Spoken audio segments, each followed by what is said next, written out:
मोनिका है। मैं आपको FLCRP फाइनेंशियल लिटरेसी के बारे में, मतलब जो वित्तीय साक्षरता होती है, पैसे का लेन देन कैसे करते हैं, उसके बारे में ट्रेनिंग देने के लिए आई हूँ। इसमें ये एक बार फोटो देख के आपको पता लग रहा है कि ये गरीबी का चक्र है, तो ये कैसे कैसे होता है। गरीबी का चक्कर इसमें एक क्या दिखा रखा है, एक तो ये दिखा रखा है कि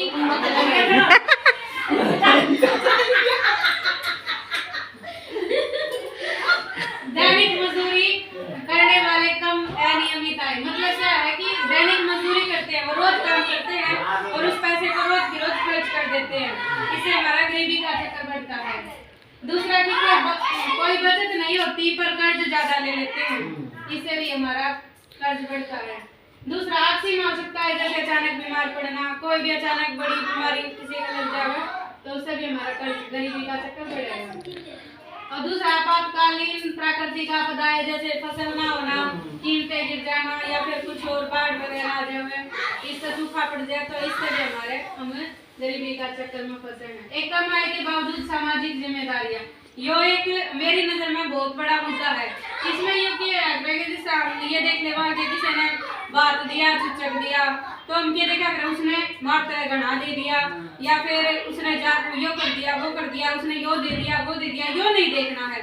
जो थारा जितना व्योग है उसके हिसाब से देना है, हाँ, रीस नहीं करनी है। दूसरा मेरा एक मेन मुद्दा और है, मतलब अभी एक दूसरा देख कर और सूट वगैरह जो अपनी मतलब गुंजाइश के हिसाब से करो, अपनी सुविधा और अपने शौक उनमें थोड़ा सा हिसाब से देखो कि हमने करनी है या नहीं करनी, उन पर पैसा खर्च नहीं करना। ये कोई ने 1000 रुपये का कुछ लिया होगा, उसका देखा दुरानी जिठानी ननद इन सब के देखे और उतने रुपया का सामान आपने खरीद लिया, वो नहीं खरीदना है। आपका जितना आपने लगा कि इतने रुपया का हमारा काम चल जाएगा, उतने रुपया का।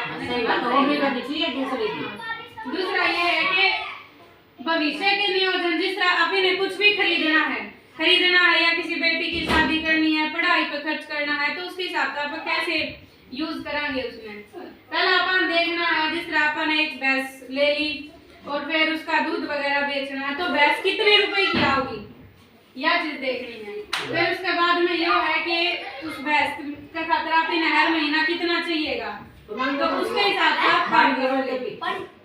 फिर उसके लिए अगर आप इन्हें भैंस खरीदनी है तो क्या करना पड़ेगा, तब आप इन्हें देखना इसकी लागत क्या होगी। दूसरा इसके वर्तमान में इसकी कोई मतलब उसके लिए कोई बचत कराना या नहीं कराना।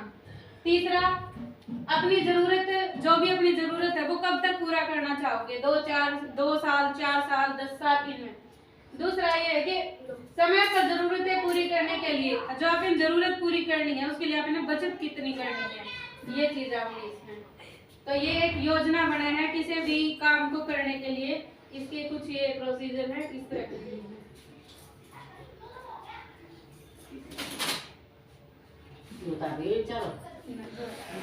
का खर्च कौन सा है, गैर जरूरी के है और जरूरी के है।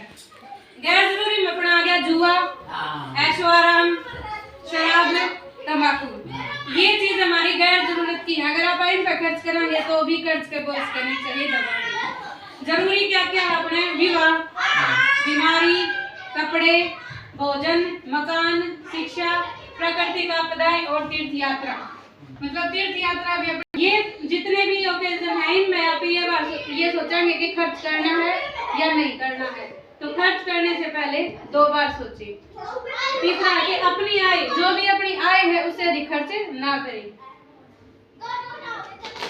क्योंकि आय से अधिक करना नहीं करा। बुराइयां के हैं अपनी अल्कोहल, जुआ, तंबाकू, सिगरेट, बीड़ी। इच्छाएं अपनी के किन्हें कोई त्योहार मना लिया या फिर अपना कोई सामान, जरूरत का सामान आपने खरीद लिया। जरूरतें अपना घर बनाना, बच्चों को शिक्षा देना और कपड़े के हिसाब से। एक ये है इसमें जरूरतें सीमित हैं तो उनका खर्च कर सकते हैं।